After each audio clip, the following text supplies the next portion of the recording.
briefly. Once again, just proud of our team, the way we handled things, played a relatively clean, played hard. Once again, I have to acknowledge the fans. It was incredible.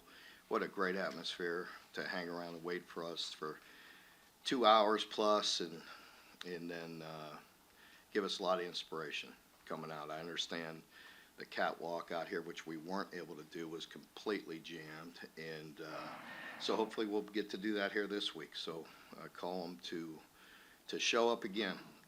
Excited about opening up SEC play here this week. Obviously, the competition improves greatly. So one thing about that game is I thought we did some really good things, but there are a ton of mistakes and so many things we can improve on, and that's exciting for us to get back to work. And really, that's our focus. Our daily habits. What are we going to do? What are we going to sacrifice to improve? To get better today. With our short-term goals and look to improve. Once again, South Carolina is the team that we always seem to have good games with through my many years here.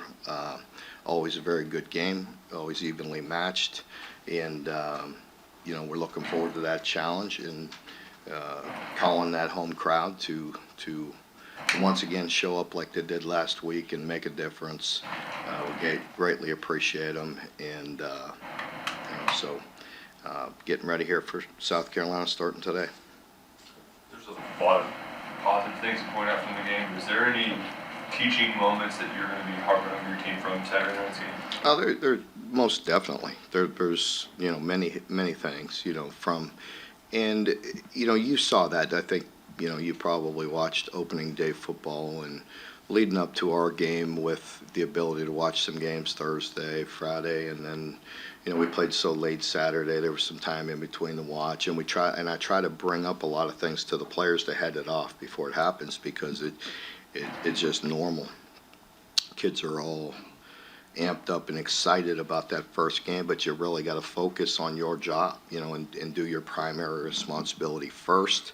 I think there was a lot of good teaching moments on that being done. And then there's some moments where when you're playing somebody new, the reaction time is different, and that's where you have to rely on your rules and doing your job. And at times we were, I'm a DB guy and a defensive guy at heart, and I use it with the players. I'm like, they're busy watching the game, when they're out there playing, and they can't watch the game when they're out there playing ball. They have to read their keys and do their job and then play football. But there's no room for them to view what's going on. Vision, yes, vision's important, but taking care of your job, doing your primary responsibility, reading your keys, all of those things, it starts there. Mark, speaking of football terms, you probably wish that you had a full 60 minutes of reps for your guys to, for film and everything. Are there any challenges to ramp up to such a big game next week, knowing you only had a quarter or two and a half? No, that part of it, no. We ramped up very hard in camp, and we're ready to play, and our guys were. I do think you have to understand in game one, as we talk about last week. I talked about it in here Monday last week, of them controlling their emotions, controlling their breathing, controlling all that. That was a challenge when you tee off 2 hours plus, after you're supposed to, and then they get out there. But we did have long drives. We were pushed. I mean, our guys are in good shape. That part of it I'm not worried about. But to the beginning part of your question, yeah, it does bother me that we didn't get a lot of reps for some guys that we could have gotten some reps. There's some players that worked extremely hard that we wanted to see in a game-like situation. We have a big lead, and so that part of it, is disappointing. I also think, for the offense, getting in rhythm, as I mentioned post game, 16 first downs at half, and we had one possession, I think, in the second half, 18 first downs. I mean, I would have loved to have seen us continue to move the ball and, get some yards and get some plays in and try to continue to build on the rhythm that I thought we found in the second quarter. But it is what it is. Mark, you all had a massive field position advantage in that game when you kind of look at the drive chart.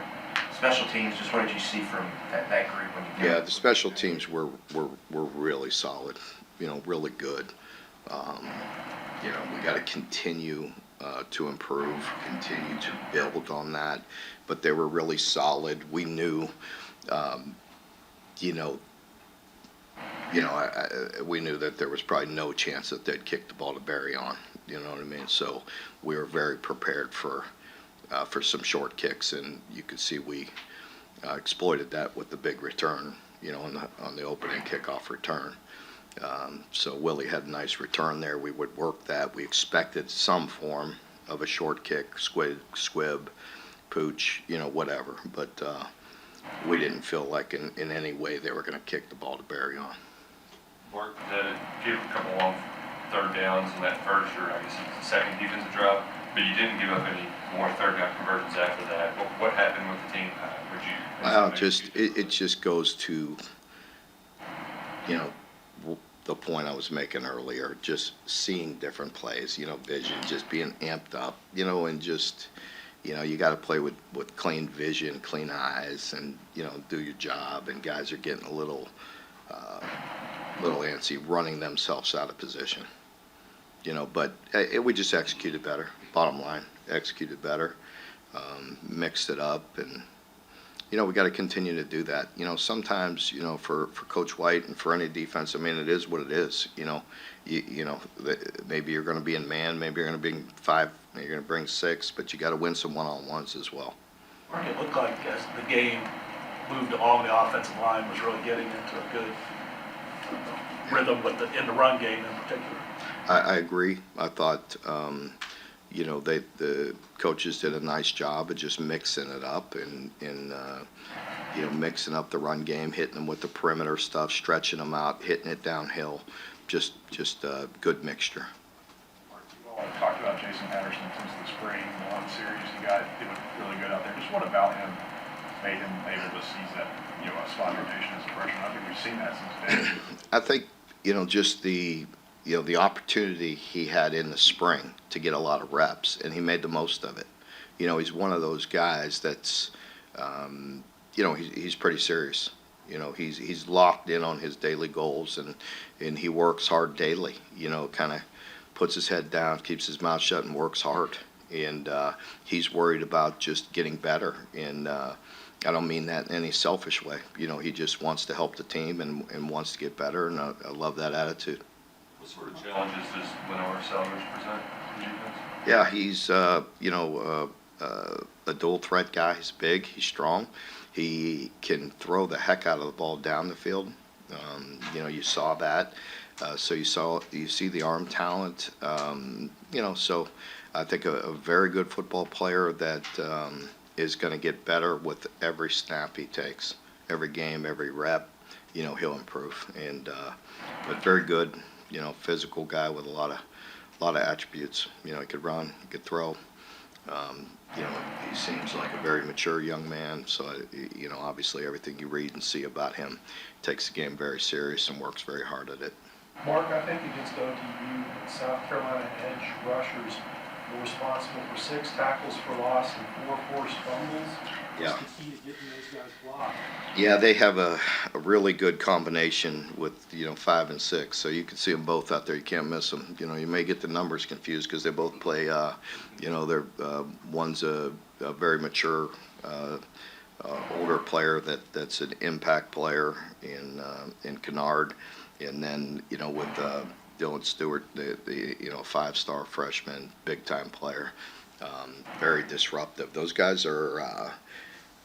They're just very good players. They're athletic. They get off on the football. They attack. But they also have a nice feel.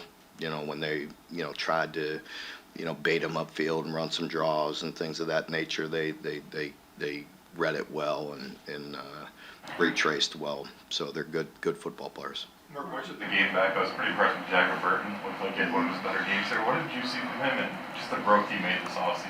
Yeah, he did good. He's getting better. He's going to be pushed, by Coach Wolf and all of us. And you know, again, I think he's growing. There's still a player too that he needs to finish better. And you know, we had a couple opportunities had he finished, you know, cleaner. But you know, a lot of guys. There's a lot of guys that I could say that about that, you know, we're striving for improvement and but he's certainly getting better. As you mentioned, the games with South Carolina have been evenly matched. Last year, that loss down there, as you said after the game, one of the more frustrating losses here. Do you bring that up with the team this year, or is it new team, new year? It's always new team, new year. You've heard me say that 100 times. You know what I mean? Whether it was dealing with bad streaks, good streaks, you name it. Every year is a new year. I think, with that being said, you always try to learn. You know what I mean? From teams you play, maybe things that pop up, things that have happened. You know, we're always going to try to learn and you know, grow from mistakes or things that have happened. You know, things of that nature. But you mentioned that the games have been closer. Does this opponent, does it get more juice out of your guys? I think it you know, I don't know. Is juice overrated? We need to be prepared. You know, we need to be prepared.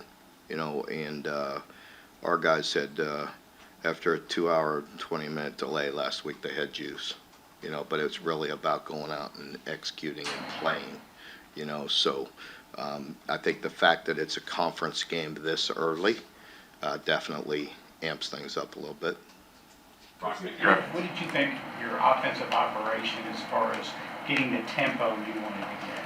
Well, I think you saw that, you know, with plays. You know, we had a good number of plays, and again, and again, how many times have you heard me say you're going to distribute the football if you get first downs? You know, we want explosive plays. I think we found a nice mixture. We created some explosives, but we also moved the ball. You know, and the tempo and the operation was better. wasn't perfect, you know, by any stretch. We've got to clean up some things with just, you know, formationally and all the different nuances. There is quite a bit that goes on pre-snap with our offense, and Coach Bush talks about that constantly. You know, that we have to win the pre-snap because there's a lot going on with formations, motions, shifts, and then executing. Because if you can do that effectively, it puts some pressure on some guys. You don't think you had any false starts? I don't think we had any false starts. I did have to burn two timeouts. You know, so that and you know, I went into the game saying, hey, I will burn the timeouts. Like you know, I wasn't panicking about that. You know, if something wasn't perfect, let's just call timeout, regroup, and get them settled in. Because again, there's a lot going on, and you know, I think I like where we're headed. We have some more work to do. Brock Vandegrift, obviously in his first college start, a lot of things that could have gone wrong with the delay didn't. Obviously, an early turnover, but his ability to settle in and really make plays with his feet, the vision that he seems to have downfield. What kind of a weapon is that going into the season? Because it seems like it's something we haven't had, you know, except for Will, really, when he was here a couple years ago and fully healthy. Yeah, I agree. I think he made very good decisions. I thought Brock, as I mentioned post game, I thought he played like I thought he would play, and I had a lot of confidence in him going into the game, and I think he delivered. Does that mean he played perfect or anything like that? No. He knows. He'll be the first to admit that there's things that we need to improve on, but I thought his pocket awareness was very good. I thought, you know, in practice, that's hard to simulate all of that all the time, but the fact that he could step up, you know, and scramble when he had to, you know, buy time to throw the ball, throw in rhythm and on time, he did all those things. And you know, he's not going to be perfect. No quarterback is, with all that decision making. There's a lot that goes on. There's a lot they're reading, and then they have to feel all that pressure. As you just mentioned, I mean, we're certainly going to not be as comfortable this week with South Carolina's defensive front and the way they could, pressure the quarterback. So we got to make sure we have a very good plan for that. But he played very good. It was good to see. I thought he played like a confident quarterback. He didn't seem like a first-year starter. So hopefully he can continue to improve on that. Coach, the defense was able to force a couple turnovers and get some sacks, and it's kind of led to some saying that this might be one of the better groups you've had. What about this group is different to maybe some of the better defenses you've had? I don't know. That's to be determined. I'm not ready to anoint them yet, on any of that. There's things that we need to improve on a great deal from this game. And I just want to see us stay in the daily focus and handle the things we need to do daily, to help us today, improve on some of the things and mistakes we've made. And then, this week with our short-term goals of taking care of business here with our next game. Mark, I think the fans were really excited about Bush, especially that one series where you took, I think it was 3 straight deep shots. I don't know how many times in your tenure you'd be comfortable with a guy, calling 3 straight shots, but you seem to be comfortable with Bush. And how is that working out? In our staff meeting yesterday, I pointed that out to him too. I told him I loved it. I loved the way he attacked it and went at it, that's not always going to happen or anything like that. But, you have to mix things up. You have to. We went into it, we understood, their defensive philosophy. A year ago, I think they gave up a lot of explosive. They talked about it in the preseason about keeping things in front. So we went into it with a mindset of hitting some intermediate stuff and, and working those chains, as I mentioned. And then when we had our shots, hit them.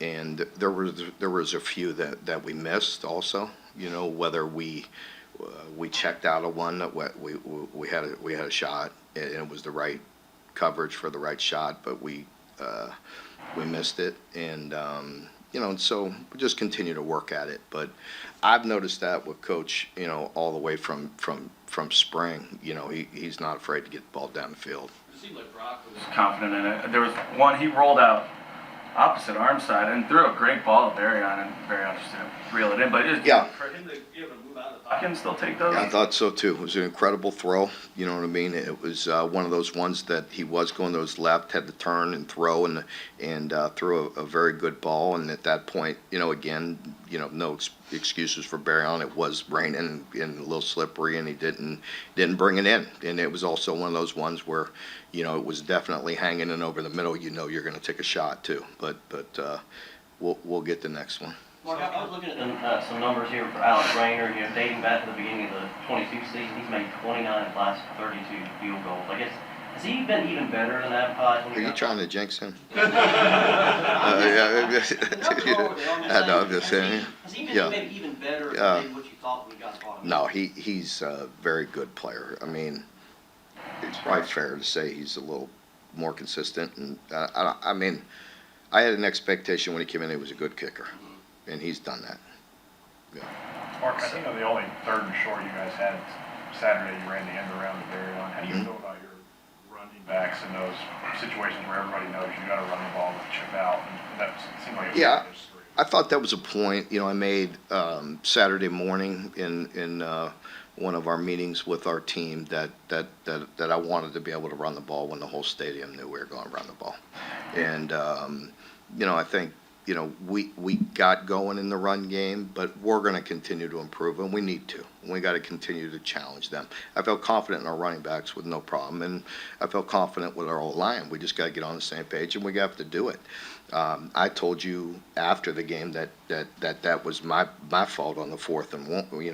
I mean, I think you all know me and watched me over the years. I'm going to be calculated with that, but pretty aggressive when the time's right.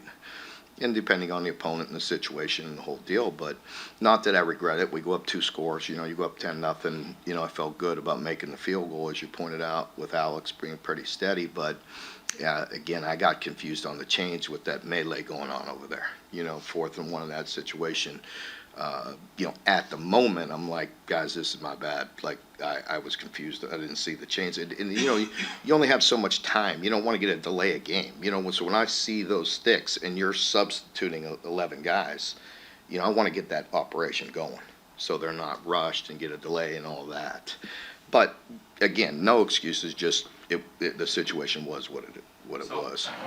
No, you're good. South Carolina ran it twice as many times as they threw it. How does that challenge your defense, not just to be stout, but also to make sure your secondary is engaged? Yeah, I think part of that is just like us as well, with Sellers pulling it down some too, and reading it and checking. You know what I mean? And we had some of that as well. I think I'm sure they want to be balanced.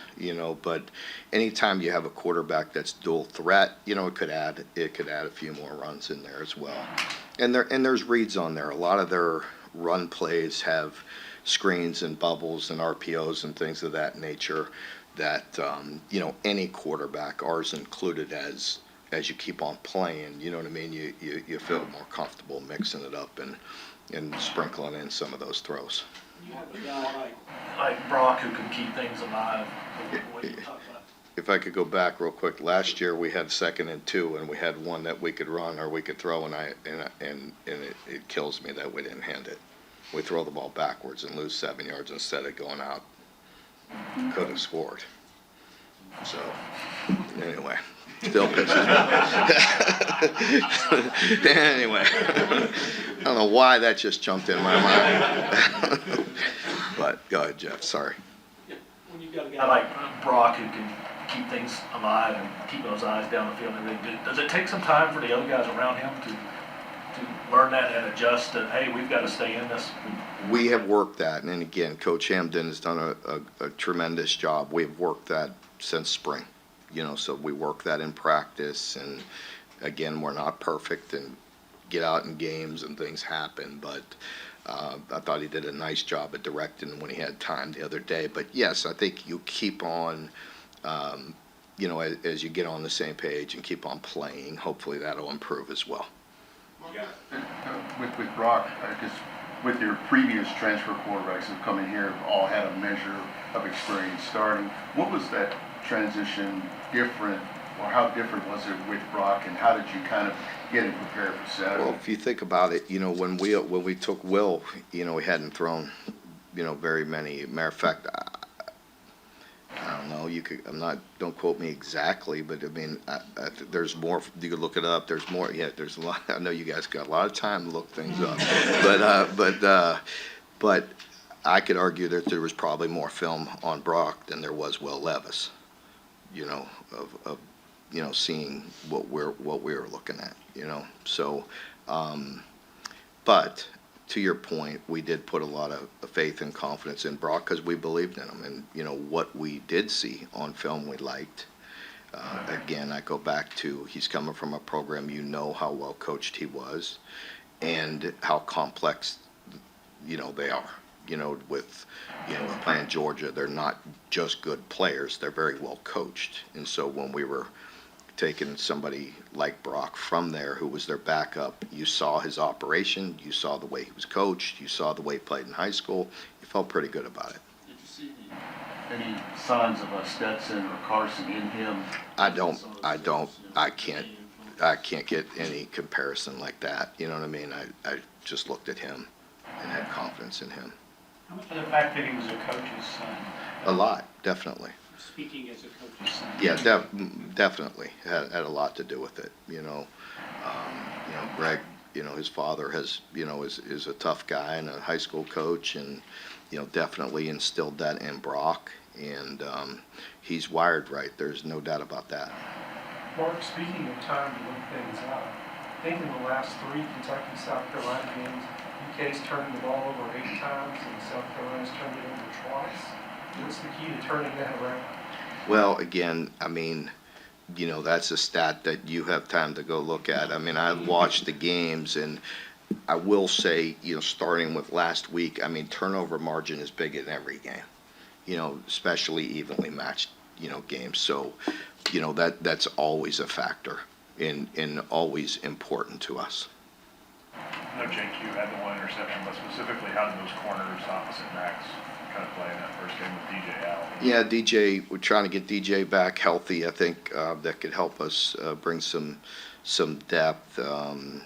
You know, and we wanted to get Nasir. Nasir was about to go in and get some reps as well, and I would like to have seen that. But JQ did a nice job, you know. And Jansen Dunn is a guy that we could play inside a little bit nickel, but also at corner, and is coming along. So both guys, I think, will get better as they continue to get some reps under their belt. Alex Safari really looked like he was a disruptor, moving up forward, playing in the linebacker spot, 2 tackles for loss. How has his progression really helped change the overall defensive team speed, which looked really good on Saturday? I thought those guys popped as well. You know, I thought the top 4 linebackers inside really played well. You know, D-Jack, you know, on the interception really made that interception. He always, you know, he's a steady guy. He's played a lot for us. You know, DeMoss Johnson always, you know, plays well. I think you see him turn it, you know, when the game comes on, he can turn it up another notch. He packs a big punch. With Rayner, you see him always he has good instincts and is very fast, very sudden. And, you know, I thought Alex also showed up, you know, and there's things he could be better at. You know, it's his first time really playing in there. And again, he could play a little inside, a little outside, but he definitely showed some pop, or, you know, some athleticism, some suddenness. And I think, you know, he's going to get better and better. I'm sorry, somebody. Trayvon Brick like he had a good game. What did you see from him in camp, and what did you see? I thought Trayvon had a very good game. You know, he's a guy that you know, has played a lot of football for us. I'd like to see him take another step, and I thought this first game showed that. You know, I thought he was disruptive, you know, did his job. A lot of times those interior defensive linemen are unsung guys. You know, nobody talks about them because they're doing a lot of dirty work and cleaning things up inside there. And I thought he played very well, and I thought he showed a lot of growth because Trayvon, you know, has a tendency to be, you know, he's an emotional guy, and you know, there was one late hit in particular, and you know what I mean. And I don't think it was called, but there was some things going on after the play, and normally he would respond in a different way, and he was very frustrated by it. But again, that's the unselfishness we're looking for. It takes a bigger, stronger man to take that penalty, just like when we've got a gift when somebody hit us late, and it would have been 3rd and 1, I want to say, on the goal line, 1 or 2. You know, those aren't give-me's. You know what I mean? They have a chance to stop us. You have a chance to turn it over, and they gave us a new set of downs, and it was good by our guys not retaliating. I talked a lot about that because early in the year, again, all the emotions. I've watched a lot of football. You see things happening all the time of just being an unselfish football team and being a smart football team and having a high IQ. We've got to be that way. You know, we cannot beat ourselves. And football 101, you can't beat anybody until you stop beating yourself. And I try to beat that into our guys' heads. And, you know, it's hard in today's world to be extremely unselfish and play for everybody else. But I think we have a really good group. And I think this is a good start, you know, to build from. So, you know, again, thanks for the support last week. I thought it was incredible. You know, our facilities people that, you know, worked so many hours all day. Just to thank them and the fans for sticking it out and staying with us. It was truly amazing. Great atmosphere, great situation, and we need it again. I call them this week. You know, we start league play, and we need this place electric, and I promise you our team's going to work hard, and we'll be prepared and ready to tee it up here Saturday. So, thank you. Thanks, Mark.